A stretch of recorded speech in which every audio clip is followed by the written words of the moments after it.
जय श्रीमन नारायण भक्तजनों, जय गोविंदा, जय गोपाला। हमारा जो भी वीडियो होता है तो उससे आप कुछ न कुछ सीख सकते हैं, समझ सकते हैं, अपने बाल बच्चों को भी बता सकते हैं, क्योंकि हमारा लक्ष्य ही है हमें अपनी खोई हुई खाती जो है, यानी हमारी संस्कृति जो है वो जो लोप हो गया है, पश्चिमी सभ्यता को देख कर लोग लोप कर रहे हैं आधुनिकता के नाम पर कि हम विकास कर रहे हैं, ये कर रहे हैं, वो कर रहे हैं, डेवलपमेंट हो रहा है। अरे तो चित्र तो डेवलपमेंट हो ही रहा है कि कल तक जो कुरूप था आज वो स्नो पाउडर लगा करके सुंदर दिख रहा है, लेकिन दुरुस्त करना है, सुंदर अगर करना है तो चित्र नहीं चरित्र को करो। इन्हीं सब बातों को आप तक अच्छे तरीके से समझाने के लिए हमारा और आपका संवाद किस तरह से हो सके ये माध्यम मैंने अपनाया है। मित्रवर्ग, हमारा वीडियो अभिभावकों के लिए भी होता है कि आप उसे समझें हमारी बातों को और अपने बाल बच्चों के बारे में सोचिए और आगे की ओर बढ़ाइए, क्योंकि ये जो लुप्त जो होते जा रहा है हमारा पहले का परंपरागत खेल, आज कोई लड़कन के देखते हैं छुआ छुई खेलते, चोर सिपाही खेलते है ना, आइस पाइस खेलते, लड़की लोग बेटी लोग खेलती थी, घो घो रानी है, ये सब होता था ना। आज देख रहे हैं आज जो न एक मोबाइल आ गया, टीवी आ गया, तो वो भाई उधर बंद है, वो भाई उधर बंद है, बहन ये क्या हो रहा है। आप सोचिए, इस पर विचार कीजिए कि जब 2023 में ये हाल है तो 2030 आते आते तक में कहाँ पहुँचेगा और क्या होगा लोगों के साथ में। स्थिति बहुत विकट है मित्रवर्ग और बहुत भयावह भी है। जब बोलना शुरू करता हूँ तो ऐसी ऐसी बातें याद आती है जो हमारे पूर्वजों ने कहा था कि बेटा फूंक फूंक कर चलने का नाम जिंदगी है और समय जो है फूंक फूंक कर चलने का है। तो वो समय आया हुआ है, दिख रहा है, आप भी उसको देख रहे हैं, महसूस भी कर रहे हैं, लेकिन उस चीज़ को आप किसी और तक, दूसरे तक पहुंचा नहीं रहे हैं, अपने तक ही सीमित कर लेना चाहते हैं। आज सीमित कर दिए, आए अपने में भी अगर सीमित है तो वो भी अच्छे तरीके से लागू नहीं हो रहा है। उसको लागू कीजिए, ठीक है, आप किसी तक मत पहुँचाइए, लेकिन लागू कीजिए। जो चीज़ें आपने देखा, बड़े बुजुर्गों से सुना, घर में कुल परंपरा में जो होते आ रहा है, संस्कृति जो है हमारा, उसको देखिए।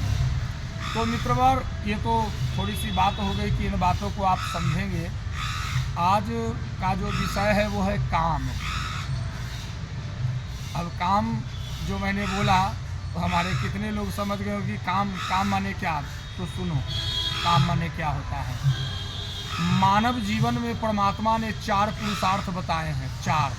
एक धर्म, दूसरा अर्थ, तीसरा काम और चौथा मोक्ष यानी उद्धार। इसमें हमने अपने पहले के वीडियो में धर्म के बारे में भी बताया और अर्थ के बारे में भी बताया। क्योंकि अभी थोड़े थोड़े बताया हूँ, इसका विश्लेषण जब होगा ना दिमाग खुल जाएगा, इसलिए उतना अधिक तक अंदर गहराई में नहीं जाना है।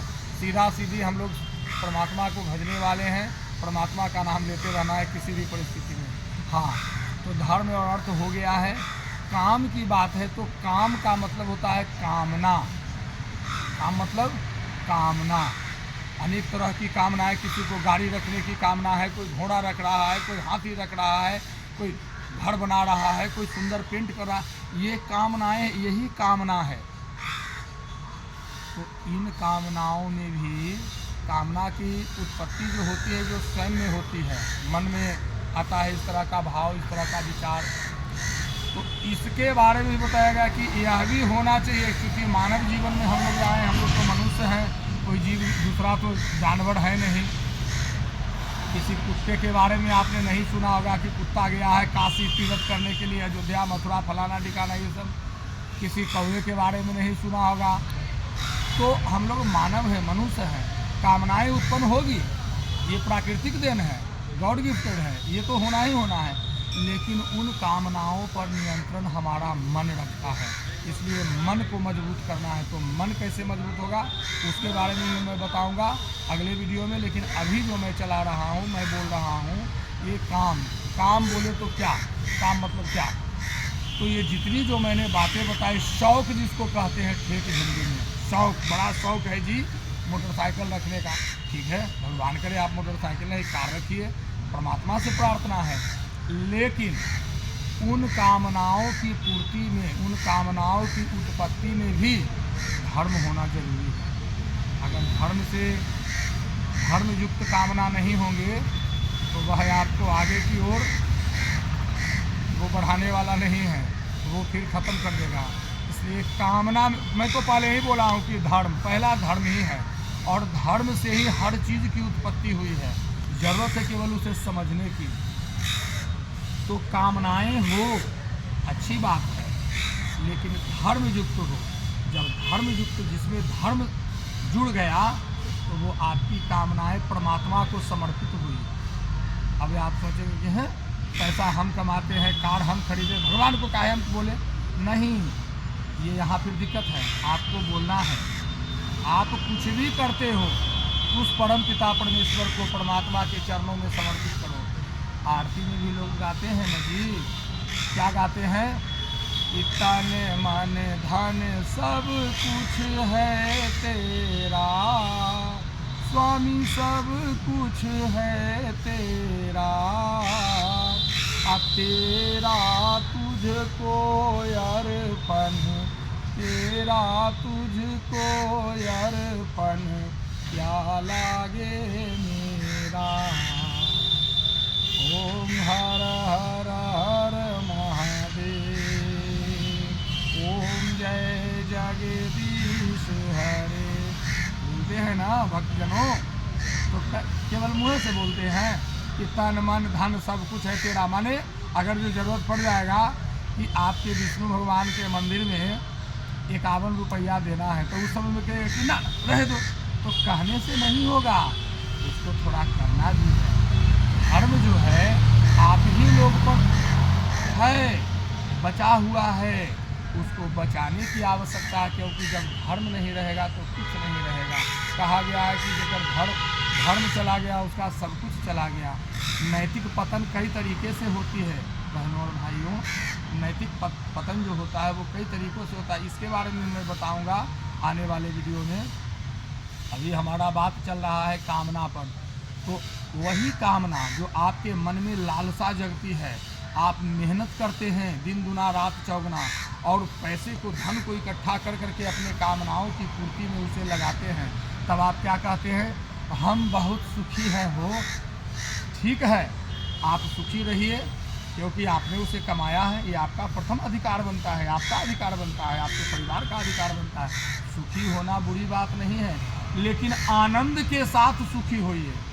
अब पूछेगा आनंद क्या है, तो सुनिए, सुखी का मतलब हुआ कि आपने जो बुद्धि से, विवेक से, दिमाग से काम कर करके, मेहनत कर करके पैसे इकट्ठे किए, धन इकट्ठे किए, उससे आप घर बना लिए, एसी लगा लिए, गाड़ी ले लिए, ये किए वो किए, दरवाजे पर गौ रख लिए, जब जरूरी पड़ा जब दूध पिए, ये आपने किया, अच्छी बात। इसको कहते हैं कि सुख। गर्मी का दिन है, पसीने से तर बतर बाहर से आए, घर में गए, जरा एसी चालू कर दो भाई, जरा कूलर चला दो, ये सुख है। लेकिन यह क्षणिक है बंधुवर, यह क्षणिक है। आनंद की जो मैंने बात कहा है, तो वह आनंद क्या है कि आनंद उस परमानंद से मिलता है। किस परमानंद से? जिसे आप सब लोग, हम भी अपने अपने तरीके से उनको भजते हैं। कोई राम के रूप में भज रहा है, कोई श्याम के रूप में भज रहा है, कोई शिव के रूप में भज रहा है, कोई विष्णु के रूप में भज रहा है, कोई बजरंगबली के रूप में भज रहा है, कोई कुल देवता के रूप में भज रहा है। तो जो भजते हैं उनका भजन किसी भी कीमत पर छूटना नहीं चाहिए। क्यों? क्योंकि यह कलयुग है, सतयुग, त्रेता और द्वापर नहीं है मित्रवर, बंधुवर, कि आप 100 साल 1000 साल तक के ओम नमः शिवाय ये वो कर रहे हैं। नहीं, समय किसके पास है भैया? तो उसके लिए यही बताया गया है, कलयुग केवल नाम आधारा, सुमिरि सुमिरि नर उतर ही पारा। आप जितना बार बोलिएगा आपका उतना ही कल्याण होगा। तो कामना करो, लेकिन कामना भक्ति रहित धर्म रहित न हो, धर्म के सहित हो कि हाँ हम ऐश मौज कर रहे हैं, चलो भाई हमारे पास परमात्मा ने उतना दिया है, हम 50,000 51,000 रुपया मंदिर में दे करके दान करवा दिए, कुछ बनवा दिए, कहीं धर्मशाला बनवा दिए, कहीं यज्ञ करवा दिए, कहीं पूजा पाठ करवा दिए, जिससे कि 100 लोग 50 लोग 10 लोग 20 लोग जुड़े। यही जो है आपका धन होगा, जो आप इसके माध्यम से पूजा पाठ धर्म कर्म सत्संग इन सब के माध्यम से आप जुटाएंगे, इकट्ठा करेंगे, जो आपको यहाँ भी और वहाँ भी काम देगा। तो आज हमारा ये कामना पर रहा बहनों और भाइयों, मित्रवर बंधुगणों। अभी इसके बारे में भी और मैं बताऊंगा अगली वीडियो में। तब तक हमें दीजिए इजाज़त, अब हम चलते हैं। जय सिया राम, जय राम जी की, राधे राधे।